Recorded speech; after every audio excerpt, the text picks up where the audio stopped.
Oui, bonjour. Et nous allons poursuivre ici au niveau de l'application mobile où à l'extérieur, on pourra consulter les données à partir de l'application mobile de Bitmodel.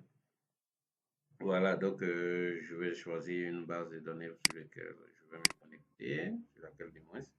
Ensuite, voilà, donc je suis connecté. Normalement, ici, c'est pour la gestion qui n'est pas encore effectuée, mais nous pourrons consulter les données. Et comme vous le constatez, nous avons les tableaux de bord, nous avons les chambres, nous avons l'hébergement, nous avons ici la caisse, nous avons ici les recettes et dépenses, nous avons ici un bilan.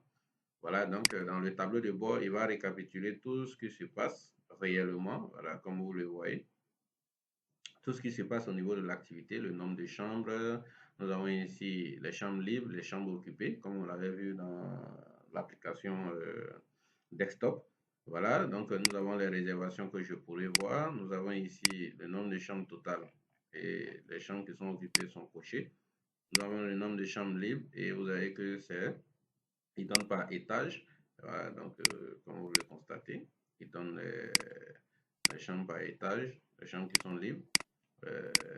Pareil aussi, les chambres qui sont occupées. Voilà, il les donne aussi, on pourra les consulter. Voilà. Et ici, nous avons la recette du jour, voilà, qui n'est pas encore encaissée, le montant qui n'est pas encore encaissé et le montant qui est dans la caisse. Voilà, donc, et j'ai mes impayés qui sont là, voilà, en 2024, c'est en avril. Je pourrais dupliquer pour voir les impayés de là.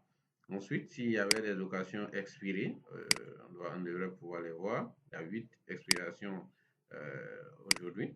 Voilà. Ensuite, les réservations expirées aussi, on pourrait les voir. Ensuite, ici, nous avons l'état des chambres. Voilà. Donc, vous verrez sur une période le chiffre d'affaires effectué par chaque chambre, ainsi de suite. Voilà. Donc, nous avons ici les listes de versements. Voilà, on avait versé 400 000. Voilà. Donc je peux voir ces 400 000 qui sont versés au niveau d'ici. Voilà, je pourrais faire une historique de tout ça. Nous avons les créances par client au niveau d'ici. Nous avons aussi les dépenses qui ont été réalisées depuis lors. Voilà, je pourrais afficher les dépenses qui ont été réalisées. Ensuite, les remboursements clients qui ont été effectués, je pourrais les voir. Le séjour qu'on a écourté, voilà, quelqu'un qui était venu pour 10 jours et qui a passé 5 jours, je pourrais voir aussi l'historique de cela. Et puis l'historique des clôtures qui ont été effectuées. Voilà, et à tout moment, je pourrais avoir des informations pour les chambres ici. Donc, comme vous le voyez, les 48 chambres, nous avons les chambres libres, les chambres occupées, les chambres et l'état sur les chambres au niveau d'ici qu'on avait vu de l'autre côté.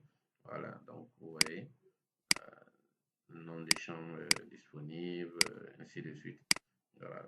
Nous avons ici l'hébergement aussi. Voilà, les éléments qu'on avait vus en miniature de l'autre côté sont un peu éclatés au niveau d'ici. Voilà. Nous avons la caisse. Voilà. Vous voyez le montant de la caisse qu'on avait vu aussi. Les recettes dépenses, les détails des dépenses. Voilà, au niveau d'ici, tout.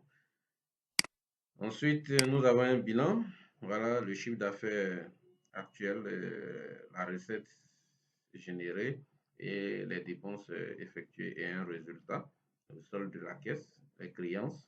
Et par année, nous verrons juste en bas le STA, la recette et les dépenses qui ont été réalisées.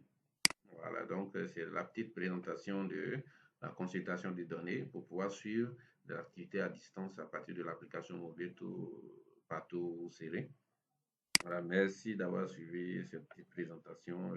Comme vous voyez, on pourra se loguer aussi sur l'application. Merci et à très bientôt pour une nouvelle vidéo de présentation.